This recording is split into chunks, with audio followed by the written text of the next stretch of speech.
And now, here's your host of Shaping Success, Wes Tankersley. What is up, everyone? Welcome to Shaping Success. I'm your host, Wes Tankersley, back here again with another Treasure Valley edition with Michael Hill from CCH Remodel. Person I met on Instagram, and this is kind of how it goes. I just kind of reach out on Instagram and to local businesses and try and get them on the show to talk to them about what they're doing, where they're from, how they got there. And you have quite an interesting story.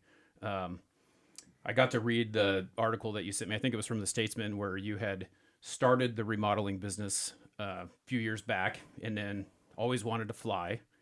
Ended up joining the National Guard and got into flying for a little while and closed down the business, right? And we were talking a little bit about, moving and selling your house and doing those types of things before too. And then got to do that. And then now you're back. Once you got done with that, you started getting back into remodeling again. That's right. Yeah. Tell us a little bit about that. What kind of spurned you from going from one to the other? Why'd you start getting in the remodel business in the first place? Yeah. Because I was always kind of geared towards construction, and I should start. I was always geared towards aviation as a little kid. I just loved airplanes, everything about them, and I was the biggest aviation nerd you could imagine. But as I got a little older, I realized that's probably not the ideal career for what I'm hoping to do. Right. And I love Idaho. Mm-hmm. I was born and raised in Meridian, but as I got into my 30s, I had been in construction, started my own home building and remodeling business in about 2005, but a few years in, as I got into my 30s, I thought, darn, I really regret not doing something in the military aviation, and I just kind of got, the way it worked out is really kind of fun. I was 34 and was at an air show, and they were flying some Apaches around, and that's the coolest aircraft on earth. That's the coolest helicopter on earth for sure. We were talking about me teaching at Marsing, and it was funny. That was one of the coolest things that we ever had. And we actually had one of those when I was in high school too, but they'd always bring an Apache and they'd drop it on the football field and you get to go out there and look at it and really? See all that stuff. No yeah, kidding. It was really cool. So I can see the, infatuation with that and wanting to be around it. It's pretty cool. Yeah. Well, anyway, got a card from a recruiter at that air show. I thought, I always wish I'd have done something like this. He goes, well, maybe you ought to call somebody. Maybe you ought to call this guy. And they get these calls all the time. Right. Bunch of has-been, washed up 30-something guys wishing they get these calls periodically. But I called this guy, and he said, well, I ended up kind of going through the National Guard ranks. I realized that I could work for the Idaho Army National Guard and do something really super cool right here in Idaho and still live in Meridian. Yeah. And not travel all over the world and do all that other stuff. But through a series of really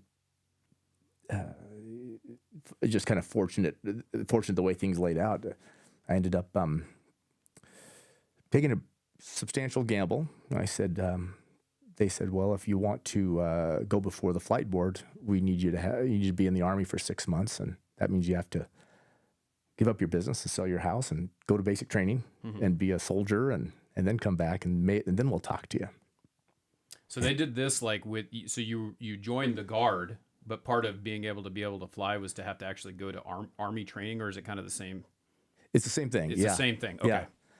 Yeah. In other words, they said, well, we don't just take someone off the street and tell them you can be a pilot. Right. You have to be in the Army first. Mm-hmm. And so I thought, well, if there's a chance of doing that, I'll try it. Mm-hmm. And we were living out in Middleton, or I'm Marsing, the Marsing area. Oh, okay. And yeah, that's why when you said Marsing High, we were, and a lot of us home builders did this back then. I wasn't smart or rich. I thought I was. We all us home builders thought we were smart and rich in 2006. Right. And then when 2007 hit, I was neither. Yeah. But I'd actually had a decent year in 2008. But with a very supportive family, I said, gosh, I really, really want to do this. And so I kind of put the business on ice And there wasn't much to shut down in 2008. I had a few things going on that trickled in, and had some spec homes over in Boise and things that I had to tie up and things. But anyway, went to basic training just on the hope that I could come back and interview essentially for one of the aviation slots. And I went to basic training and then came out and went to officer candidate. Came out of that in the end of 2008 or early 2009, and started into the officer candidate school route, and which in the National Guard means, usually National Guard stuff is 1 weekend a month, 2 weeks a year, right? That's kind of the spiel. But with the intention of just being the best officer and soldier I could be, and in hopes that the aviation group would pick me up. And in the meantime, we rented out the house that we loved and moved into a little rental that I had in Napa. Right. And it was crappy. Yeah. You gotta make that sacrifice, right? And I remember being in basic training over in Fort Jackson, South Carolina. And I'm a 34-year-old dude. So I'm already one of the oldest guys there. Right. And I remember seeing that paycheck. And it was like for $236. After what I just remember being, I wasn't hoping to felt like you earn were my way. Yeah, it felt like you were just getting your first job again out of high school, right? Yeah. But that was okay. But yeah, things lined up really well. I worked hard. I studied for the academic test, the flight academic test. Back then it was called the Flight Aptitude Skills Exam, skills test. And I worked hard to get a good PT score, and I tried hard in basic training to be a good soldier and all those things. And during officer candidate school, same thing, where I was going out 1 weekend a month just for those few months in early 2009. And before I left for an 8-week officer candidate school crash course in South Dakota. The aviation group set me up with a special board, and I was able to go and make my case, make my pitch, and then I left for officer candidate school. And we're locked down, no phones or anything like that. Right. That's a pretty rigorous, some pretty rigorous training in terms of stress and all that kind of thing. But I had no idea how it was going to work out. But I knew that I had hoped that someone would get a hold of me somehow, get a message to me of the results of the flight board.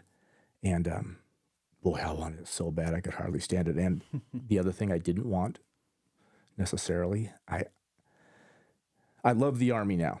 I felt a little differently back then. Now I love the Army, especially the Army National Guard. I think it's a great, well-kept secret. Uh-huh.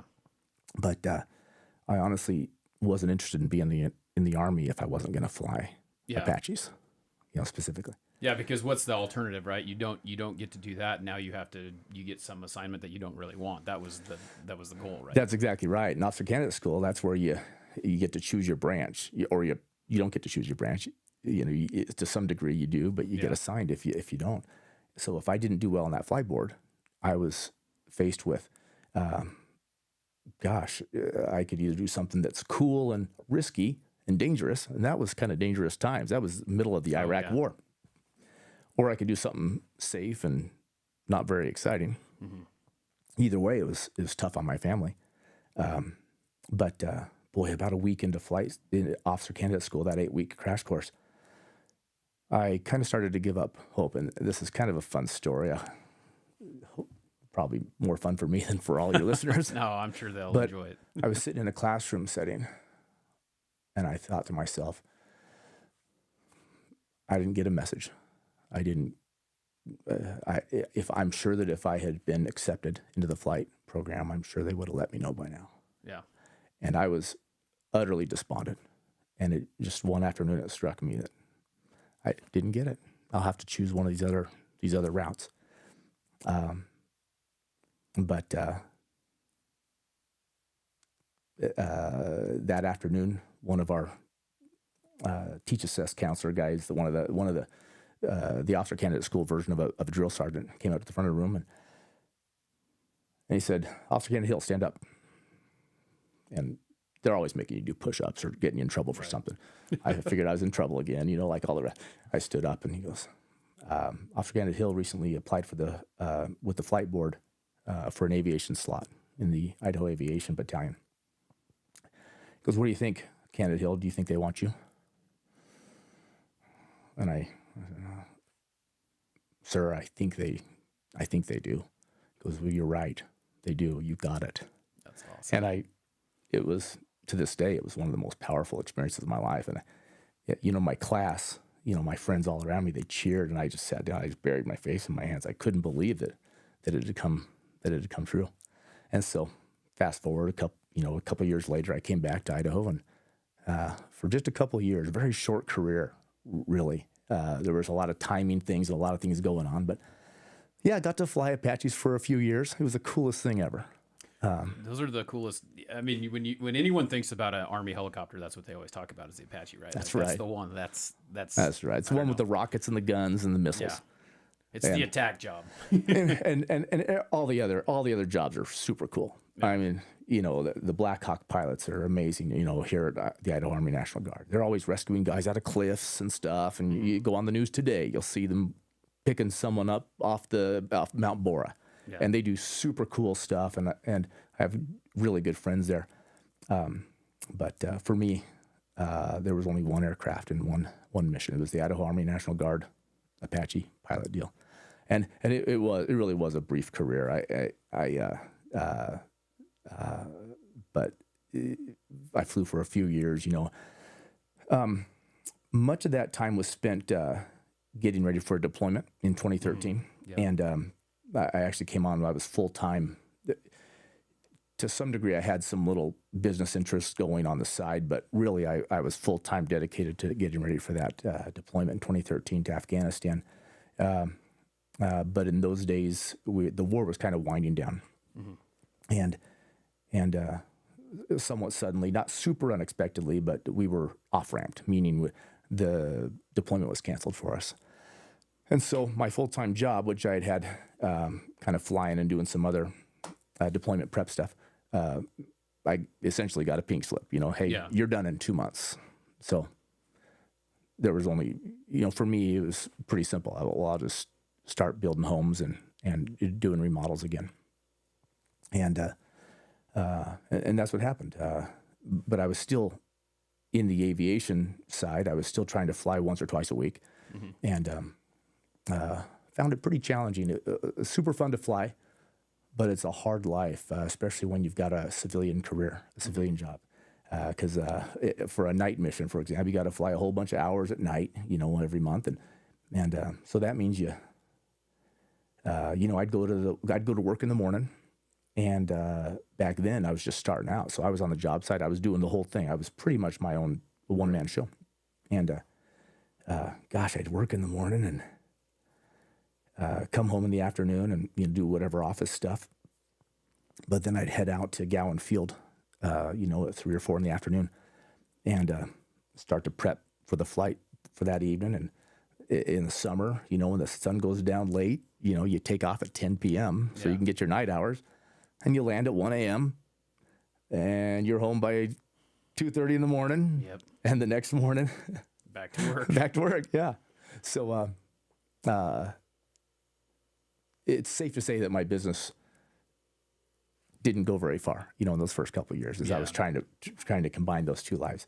But when I got out of the flight business, when I got out of the aviation part, it became a lot easier to run my business at that time because I became more of a traditional guardsman, 1 week in a month, 2 weeks a year, and that was about it. So are you still doing that, or have you retired from the Guard? I still am in the Army National Guard. In the Guard. So I still go out just about once a month for a weekend. Yeah. And here in a week and a half, I'll go spend 2 weeks at the annual training. Is it a little boring now that you don't get to hop in an Apache and fly it around? It is. Yeah. It is. But it is. I see it a little differently now. The work I do now, and I'm a major, and majors are typically, kind of staff guys. And the fact that I'm trying to retire here in a couple of years, I made no bones about it. I had to tell my bosses, I said, hey, look, I know I've got this huge school to do. You know, you're always going to school in the Army. You're always doing some continuing education. And I just had to, I had to say, please don't misinterpret it. It's not lack of ambition or it's not laziness, but I'm just not going to do this couple year long school. I intend to retire in 3 years.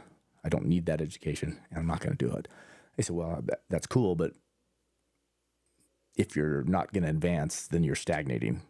I said, I'm totally okay to stagnate. If you are, then I'll write out the end of this 2 years and contribute as best I can. Yeah. And I'm making a contribution. It's nothing you would have a podcast about, you know. Well, I don't think you strike me as the type of person who would go in it half-hearted anyway. Like you went into it wholehearted. It's not like you're going to spend 2 years, you know, it would do. Yeah. You know, it's and hope that you make a difference in someone else's life who wants to do the same thing that you did, or, you know, that's kind of right.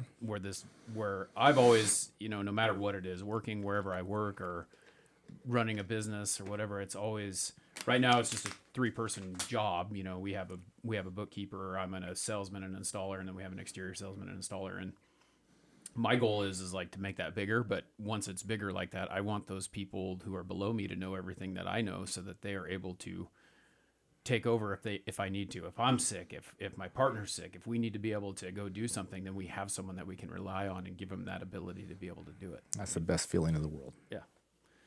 And there's a lot of people who think that giving people more responsibility will take away from their job, and they won't be able to, or they'll take their job. And I don't see it that way. I mean, I think that's probably the teacher in me too. It's like the more our youth know when I was a teacher, the better they're going to be part of society. You bet. And it's just crazy that there are people you know, and it's not for everyone. People don't always want to do that. There are those people who are just worker bees, and that's what they do. And that's all they care to do. They go and do their job, and they do it well, and go home and wake up again and do it the next day. But I've always wanted to move forward and keep going up, you know, not just be stuck in one spot. So, yeah.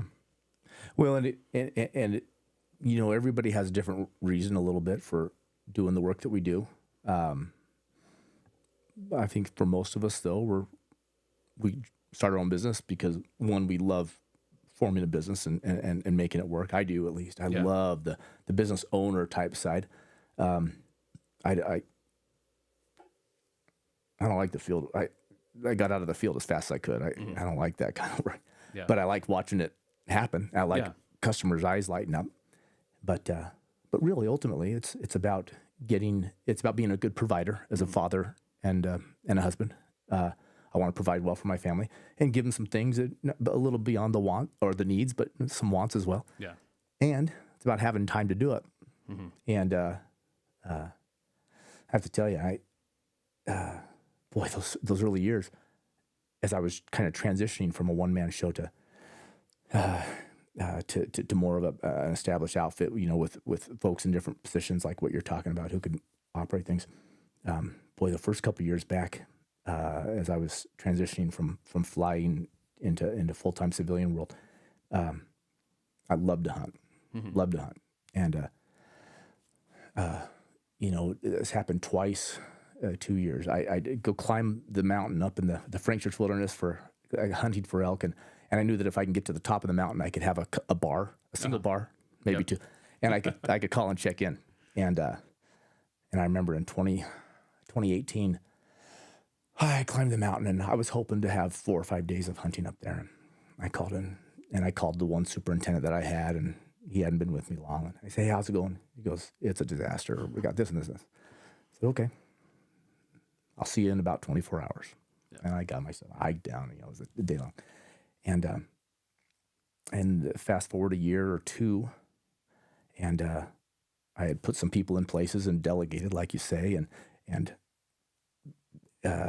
did the training I needed to get all of my jobs trained with other folks, and got to the point where I could at least stay up there for a little bit. And I'll never forget the time I was up on the top of a mountain in the Frankfurt Wilderness hunting for elk.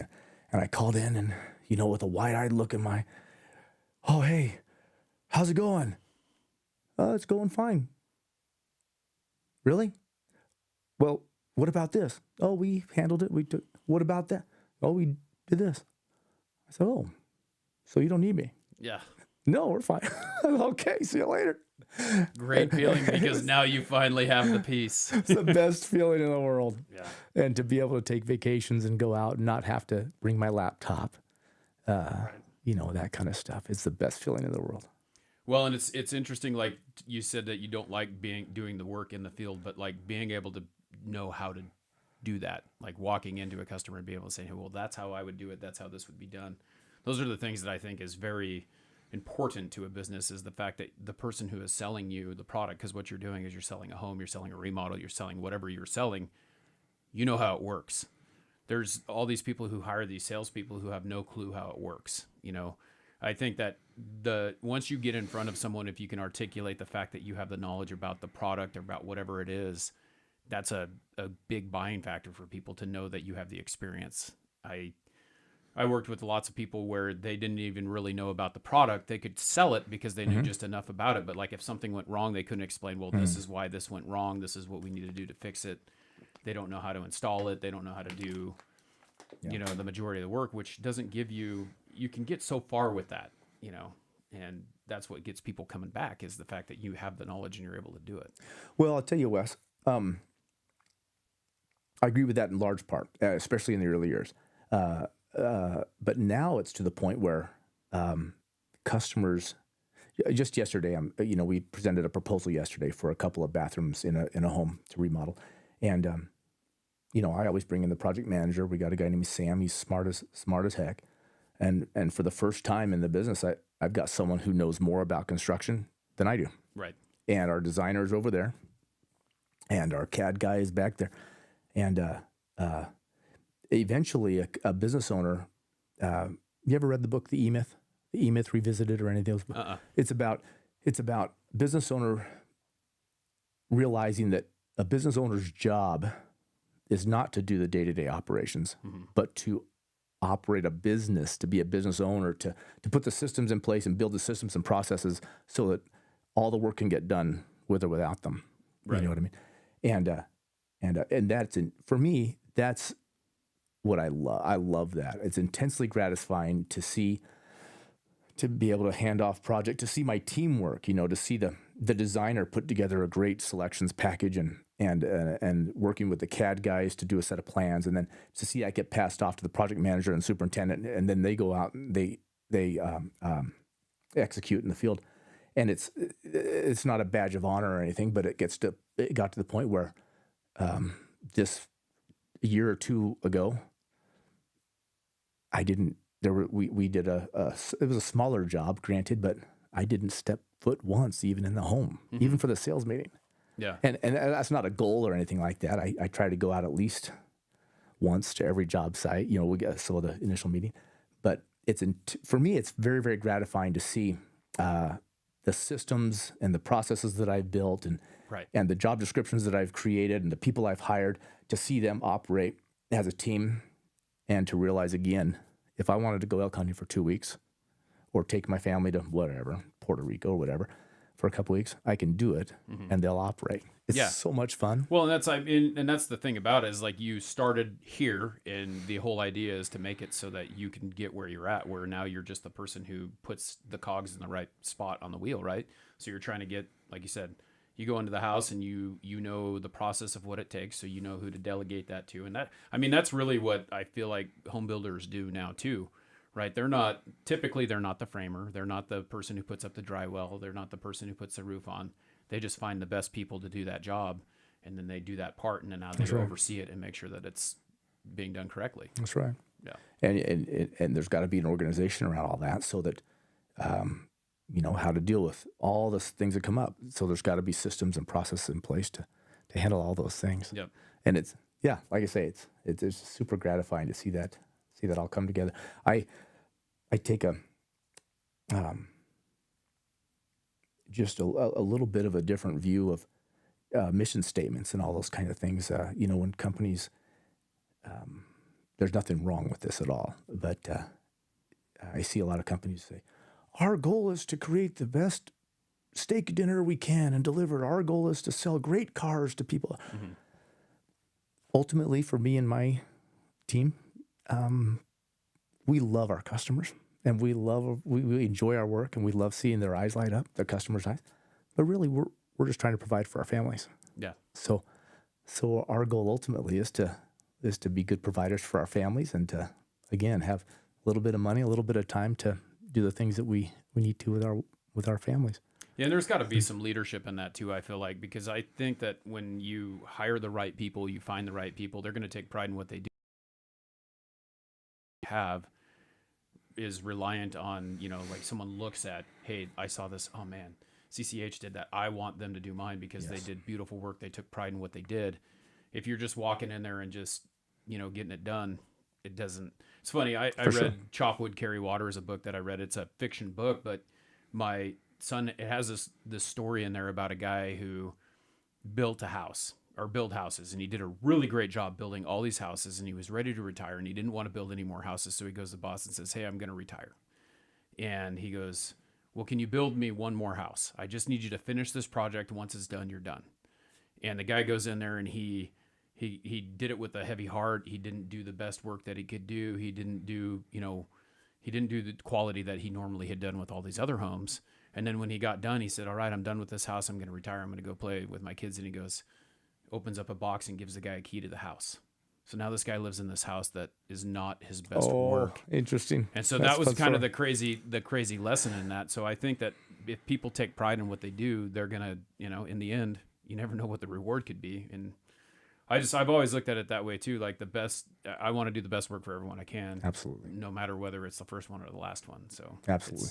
That's what gets me. And it goes back to that. And I love talking, with my teenagers, who I love talking about the magic, the miracle of the free market. Mm-hmm. Guess what?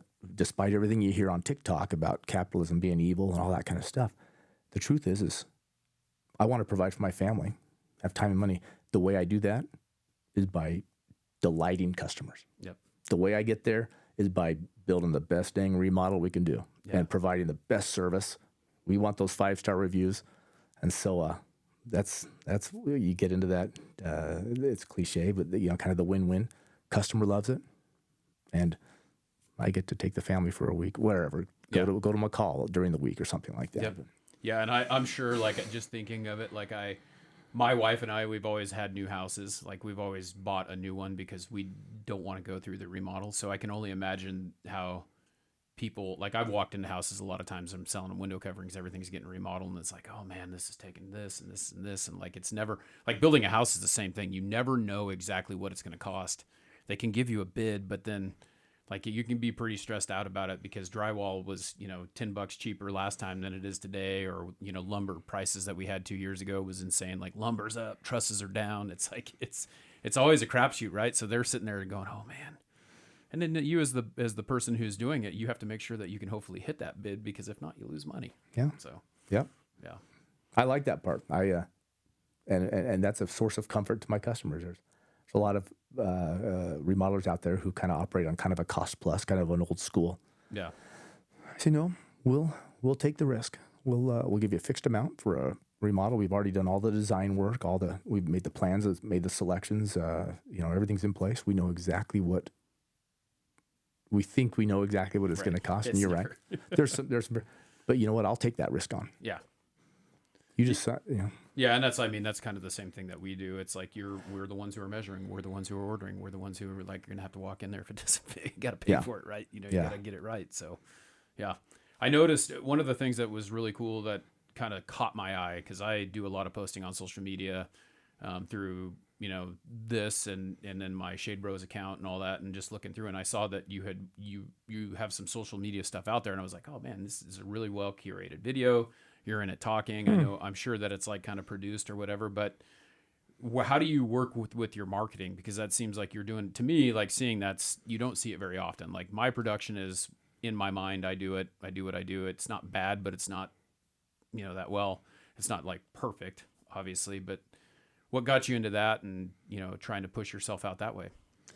I've always tried to be just a little bit of a step above in the remodeling community, the remodeling businesses out there. And I think part of that is just professionalism in the professional appearance. so many people still think that when they think remodeler, they think of a guy in torn jeans, working out of the back of his truck, and there's a dog back there and some tools, and disorganized, and Right. and that stereotype that's still true largely. But I thought when I got into this business particularly in 2013, actually, I came out of aviation, decided to rebrand as doing only remodels, and specifically a design build remodeling. Right. And that's a model. big difference, right, between other remodelers. Like you have your own design place, right? So people come in, they look at the product that you have, they pick out what they want, and then you put it together for them. Whereas like when I built my house, I can't remember what it was, a design, like I went to the lighting place, and then I went to the plumbing place, and then I went here and I went there. So it was like kind of all over the place to pick out what you want. And it's not a one-stop shop, basically. Right. And we have kind of a hybrid model of that. We still take customers to the granite warehouse so they can see all the slabs and things. But yeah, a lot of we offer actually our customers different levels of design service. We say this one costs this much. You make most of your decisions right here on the conference room table. Yep. Send out our designers who are, they've got years and years and years of experience. Let them go bring in 4 or 5 samples, and we can make these selections. Yeah. Or we still offer that full service. You can shop all over town, and we'll take you all over the place. Right. And you can go to every light store in the world if you want. And in that case, it's not a fixed amount, but it's an hourly cost situation. But I like giving customers those options. And you're right. There's being able to offer that design and that pre-construction services is different than what a lot of people are expecting. Yeah. And I think it's just a great way of doing it, and being able to, because like you were talking about, like knowing how much the granite costs, but being able to go pick out the slab is 2 different things, right? Like, hey, I get that. Oh, I like the movement in this one, and I want this piece. It's design is kind of a crazy thing, that there's so many things that are involved in it. So. Yep. Yes, indeed. Yeah. Well, I appreciate you sharing your story. If people want to get in touch with you, they're looking to do a remodel, which I feel like that business is probably a little bit higher than new builds right now, where there are people who are sticking where they're at because of interest rates.